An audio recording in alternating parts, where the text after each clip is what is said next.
कुंज विहारणे नमः। श्री स्वामी हरिदासो यतेतराम। श्री रामानुजाचार्य बड़े ही विद्वान, सदाचारी, धैर्यवान, सरल एवं उदार थे। यह आचार्य आलवंदार अर्थात श्री यामुनाचार्य जी की परंपरा में थे। इनके पिता का नाम केशव भट्ट था। ये दक्षिण के तिरुकुदूर नामक क्षेत्र में रहते थे। जब इनकी आयु बहुत छोटी थी तभी इनके पिता का देहांत हो गया और इन्होंने कांची में जाकर यादव प्रकाश नामक गुरु से वेदाध्ययन किया। इनकी बुद्धि इतनी कुशाग्र थी कि अपने गुरु की व्याख्या में भी दोष निकाल दिया करते थे। इसलिए गुरुजी इनसे बड़ी ईर्ष्या करने लगे, यहां तक कि वे इनके प्राण लेने को उतारू हो गए। उन्होंने रामानुज के सहज पाठी एवं चचेरे भाई गोविंद भट्ट से मिलकर षड्यंत्र रचा कि गोविंद भट्ट रामानुज को काशी यात्रा के बहाने किसी घने जंगल में ले जाकर वहीं इनकी हत्या कर दे। और गोविंद भट्ट ने ऐसा प्रयत्न किया भी, किंतु भगवान की कृपा से एक व्याध और उसकी स्त्री ने रामानुजाचार्य की प्राणों की रक्षा की। विद्या, चरित्र बल और भक्ति में ये बहुत बड़े चढ़े थे। इन्हें कुछ योग सिद्धियां भी प्राप्त थीं, जिनके बल से इन्होंने कांची नगरी की राजकुमारी को प्रेत बाधा से मुक्त कर दिया। और जब महात्मा श्री यामुनाचार्य जी अपनी मृत्यु की घड़ियां गिन रहे थे, उन्होंने अपने शिष्य के द्वारा रामानुजाचार्य को अपने पास बुलवा भेजा। परंतु रामानुज के श्रीरंगम पहुंचने के पहले ही आलवंदार भगवान नारायण के धाम में पहुंच गए। रामानुज ने देखा कि श्री यामुनाचार्य के हाथ की 3 उंगलियां मुड़ी हुई हैं और इसका कारण वहां उपस्थित जनसमुदाय में कोई समझ न पा रहा था। किंतु शिष्य रामानुज तुरंत समझ गए कि यह संकेत सद्गुरुदेव ने मेरे लिए किया है। उन्होंने जान लिया कि श्री यामुनाचार्य मेरे द्वारा ब्रह्मसूत्र, विष्णु सहस्त्रनाम और आलवंदारों के दिव्य प्रबंधम की टीका करवाना चाहते हैं। उन्होंने श्री यामुनाचार्य जी के चेतना शून्य देह को प्रणाम किया और बोले, भगवान, मुझे आपकी आज्ञा शिरोधार्य है। मैं इन 3 ग्रंथों की टीका अवश्य लिखूंगा। रामानुज के इतना कहते ही श्री यामुनाचार्य जी की 3 उंगलियां सीधी हो गईं। इसके बाद श्री रामानुज ने श्री यामुनाचार्य जी के प्रधान शिष्य पेरी नाम्बी से विधिपूर्वक वैष्णव दीक्षा ली और भक्ति मार्ग में प्रवृत्त हो गए। रामानुज गृहस्थ थे, परंतु जब इन्होंने देखा कि गृहस्थी में रहकर अपने उद्देश्य को पूरा करना कठिन है, तब इन्होंने गृहस्थ धर्म का परित्याग कर दिया और श्रीरंगम जाकर यतिराज नामक सन्यासी से सन्यास की दीक्षा ले ली। इधर इनके किशोरावस्था के गुरु यादव प्रकाश को अपनी करनी पर बड़ा पश्चाताप हुआ और वे भी सन्यास लेकर श्री रामानुज की सेवा करने के लिए श्रीरंगम चले आए। उन्होंने अपने सन्यास आश्रम का नाम गोविंद योगी रखा। आचार्य रामानुज दया में भगवान बुद्ध के समान, प्रेम और सहिष्णुता में बहुत बड़े चढ़े और शरणागति में आलवारों के अनुयायी थे। इन्होंने तिरुकोट्टियूर के महात्मा नाम्बी से अष्टाक्षर मंत्र ओम नमो नारायणाय की दीक्षा ली थी। नाम्बी ने मंत्र देते समय इनसे कहा, तुम इस मंत्र को गुप्त रखना। परंतु रामानुज ने सभी वर्ण के लोगों को एकत्र कर मंदिर के शिखर पर खड़े होकर सब लोगों को वह मंत्र सुना दिया।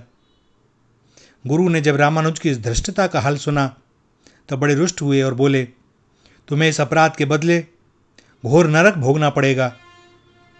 रामानुज ने इस पर बड़े विनयपूर्वक कहा, भगवान, यदि इस महामंत्र का उच्चारण करके हजारों लोग नरक की यंत्रणा से बच सकते हैं तो मुझ अकेले को नरक भोगने में बड़ा आनंद मिलेगा।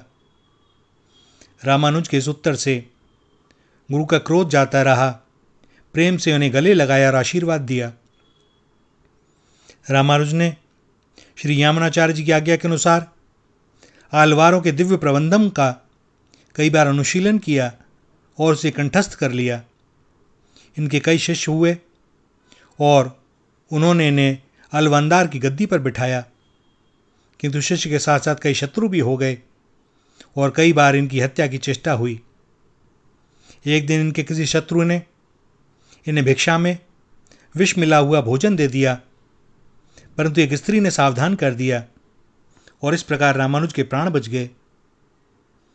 रामानुज ने आलवारों के भक्ति मार्ग का प्रचार करने के लिए सारे भारत की यात्रा की और गीता तथा ब्रह्मसूत्र पर भाष्य लिखे। वेदांत सूत्रों पर इनका भाष्य श्री भाष्य के नाम से प्रसिद्ध है और इनका संप्रदाय भी श्री संप्रदाय कहलाता है, क्योंकि संप्रदाय की आद्य प्रवर्तिका श्री श्री महालक्ष्मी मानी जाती हैं। यह ग्रंथ पहले पहले काश्मीर के विद्वानों को सुनाया गया। इनके प्रधान शिष्य का नाम कुरत्तालवार अर्थात कुरेश था। कुरत्तालवार के पराशर और पिल्लन नाम के 2 पुत्र थे। रामानुज ने पराशर के द्वारा विष्णु सहस्त्र नाम की टीका लिखवाई और पिल्लन से दिव्य प्रबंधम की टीका लिखवाई। इस प्रकार उन्होंने श्री यामुनाचार्य जी की तीनों इच्छाओं को पूर्ण किया। उन दिनों श्रीरंगम पर चोल देश के राजा कुलोत्तुंग का अधिकार था। ये बड़े कट्टर शैव थे।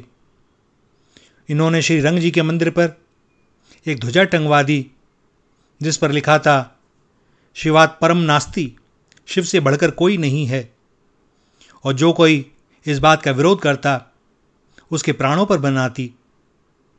कुलोत्तुंग ने रामानुज के शिष्य कुरत्तालवार को बहुत पीड़ा दी। उस समय आचार्य रामानुज मैसूर राज्य के शालग्राम नाम के स्थान में रहने लगे। वहाँ के राजा भिट्टीदेव वैष्णव धर्म में निष्णात थे। आचार्य रामानुज ने वहाँ 12 वर्ष तक रहकर वैष्णव धर्म की बड़ी सेवा की। सन 1099 में उन्हें नम्मले नामक स्थान में एक प्राचीन मंदिर मिला और राजा ने उसका जीर्णोद्धार करवाकर पुनः नए ढंग से निर्माण करवाया। वह मंदिर आज भी तिरुनारायणपुर के नाम से प्रसिद्ध है। वहाँ पर भगवान श्री राम का जो प्राचीन विग्रह है वह पहले दिल्ली के बादशाह के अधिकार में था और बादशाह की लड़की उस श्री विग्रह को अपने प्राणों से बढ़कर मानती थी। रामानुज ने अपनी योग शक्ति के द्वारा बादशाह की स्वीकृति प्राप्त करके उस विग्रह को वहाँ से लिया और उसकी तिरुनारायणपुर में स्थापना की। राजा कुलोत्तुंग का देहांत हो जाने पर आचार्य रामानुज श्रीरंगम चले आए और वहाँ उन्होंने एक मंदिर बनवाया जिसमें नम्मालवार और दूसरे आलवार संतों की प्रतिमाएं स्थापित की गईं और उनके नाम से कई उत्सव भी हुए। उन्होंने तिरुपति के मंदिर में भगवान गोविंदराज पेरूमल की पुनः स्थापना करवाई और मंदिर का पुनर्निर्माण करवाया। श्री रामानुजाचार्य ने देश भर में भ्रमण करके हजारों लोगों को भक्ति मार्ग में लगाया। आचार्य रामानुज के 74 शिष्य थे जो सबके सब संत हुए। इन्होंने कुरुतालवार के पुत्र महात्मा पिल्ल लोकाचार्य को अपना उत्तराधिकारी बनाकर 120 वर्ष की अवस्था में इस असार संसार को त्याग दिया। रामानुज के सिद्धांत के अनुसार भगवान ही पुरुषोत्तम हैं। वे ही प्रत्येक शरीर में साक्षी रूप से विद्यमान हैं। वे जगत के नियंता, शेषी एवं स्वामी हैं और जीव उनका नियम्य, शेष तथा सेवक है। अपने व्यष्टि अहंकार को सर्वथा मिटाकर भगवान की सर्वतोभावेन शरण ग्रहण करना ही जीव का परम पुरुषार्थ है। भगवान नारायण ही सत हैं, उनकी शक्ति महालक्ष्मी चित्त हैं और यह जगत उनके आनंद का विलास है। यह रज्जू में सर्प की भांति असत नहीं है। भगवान लक्ष्मी नारायण जगत के माता पिता और जीव उनकी संतान हैं। माता पिता का प्रेम और उनकी कृपा प्राप्त करना ही संतान का धर्म है। वाणी से भगवान नारायण के नाम का ही उच्चारण करना चाहिए और मन वाणी शरीर से उनकी सेवा करनी चाहिए। श्री रामानुजाचार्य ने प्रपत्ति पर बहुत जोर दिया। न्यास विद्या ही वह प्रपत्ति है। अनुकूल का संकल्प और प्रातिकूल का वर्जन प्रपत्ति है। भगवान में आत्मसमर्पण करना प्रपत्ति है। सब प्रकार से भगवान के शरण हो जाना प्रपत्ति का लक्षण है। भगवान नारायण विभू हैं, भूमा हैं। उनके श्री चरणों में आत्मसमर्पण करने से जीव को शांति मिलती है। उनके प्रसन्न होने पर मुक्ति मिलती है, किंतु उन्हें सर्वस्व निवेदन करना होगा। सब विषयों को त्याग कर उनकी शरण लेनी होगी। उनकी प्रार्थना है भगवान से प्रपत्ति स्वरूप भगवत प्रार्थना। और रामानुज जी कहते हैं कि हे पूर्ण काम, सत्य संकल्प, पर ब्रह्म स्वरूप पुरुषोत्तम, हे महान ऐश्वर्य से युक्त श्रीमन नारायण, हे वैकुंठनाथ, आप अपार करुणा, सुशीलता, वत्सलता, उदारता, ऐश्वर्य और सौंदर्य आदि गुणों के महासागर हैं। छोटे बड़े का विचार न करके आप सभी लोगों को शरण देते हैं, प्रणत जनों की पीड़ा को हरते हैं। शरणागतों के लिए आप वत्सलता के समुद्र हैं। आप सदा ही समस्त भूतों की यथार्थता का ज्ञान रखते हैं। संपूर्ण चराचर भूत, सारे नियम और समस्त जड़ चेतन वस्तुओं के आप अवयवी हैं। आप समस्त संसार के आधार हैं। अखिल जगत तथा हम सभी लोगों के स्वामी हैं। आपकी कामनाएं पूर्ण और आपका संकल्प सच्चा है। आप समस्त प्रपंच से इतर और विलक्षण हैं। याचकों के लिए तो मानो आप कल्प वृक्ष हैं और विपत्ति में पड़े हुए लोगों के सहायक हैं। ऐसी महिमा वाले तथा आश्रयहीनों को आश्रय देने वाले हे श्रीमन नारायण, मैं आपके श्री चरणारविंद युगल की शरण में आता हूँ, क्योंकि इनके सिवा मेरी कोई शरण है भी नहीं।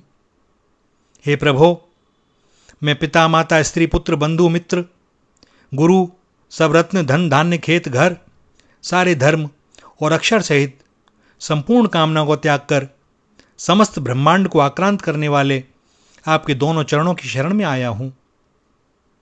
हे भगवान, मन वाणी और शरीर के द्वारा अनादिकाल से अनेकों न करने योग्य कर्मों को करना, करने योग्य कर्मों को न करना, भगवान का अपराध, भगवत भक्तों का अपराध और जो भी अक्षम्य अनाचार रूप नाना प्रकार के अनंत अपराध आज तक मुझसे हुए हैं और जो प्रारब्ध बन चुके हैं अथवा जो प्रारब्ध नहीं बने हैं, उन सभी पापों को तथा जिन्हें मैं कर चुका हूँ, जिन्हें कर रहा हूँ और जिन्हें अभी करने वाला हूँ, उन सबको आप क्षमा कर दीजिए।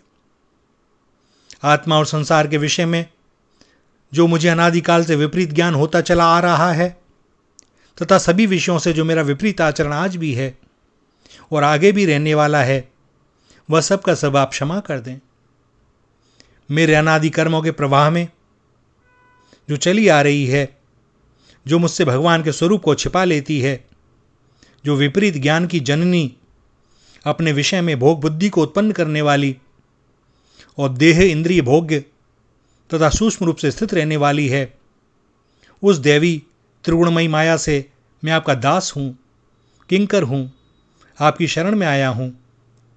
इस प्रकार रट लगाने वाले मुझ दीन का आप उद्धार कर दीजिए। भाई असार बात यही कि रामानुजाचार्य जी ने भगवान की शरण, उनका आश्रय ग्रहण करने की बात सबको बतलाई अनन्य भाव से, क्योंकि उनके अतिरिक्त और दूसरा कोई है भी नहीं। और भगवान के ऐसे ही परिकर संसार को बार बार चेताते हैं, भगवान की राह में लगाते हैं। उनका तो कल्याण पहले से ही निश्चित होता है। वे तो प्रगटते हैं हम लोगों के लिए, हम जैसे जीवों के उद्धार के लिए, जो बार बार जन्म लेते हैं, बार बार इसी चक्र में घूमते रहते हैं। उन्हें माया और विषय भोग ऐसे लुभाते हैं मानो कभी मिले नहीं। जबकि अनेकों जन्म जन्मांतरों से हम यही करते चले आ रहे हैं। इसके अतिरिक्त किया ही क्या है? अगर किया होता तो इस जन्म मरण के चक्र से मुक्ति मिल जाती। भैया, भगवान की बड़ी कृपा है, वह हमें बार बार अवसर देते हैं, बार बार अवसर देते हैं, हमारे सारे अपराधों को क्षमा कर देते हैं, हर समय अपनाने के लिए तैयार हैं। कभी तो हमारी भी समझ में आवे। श्री राधा, श्री राधा, श्री राधा।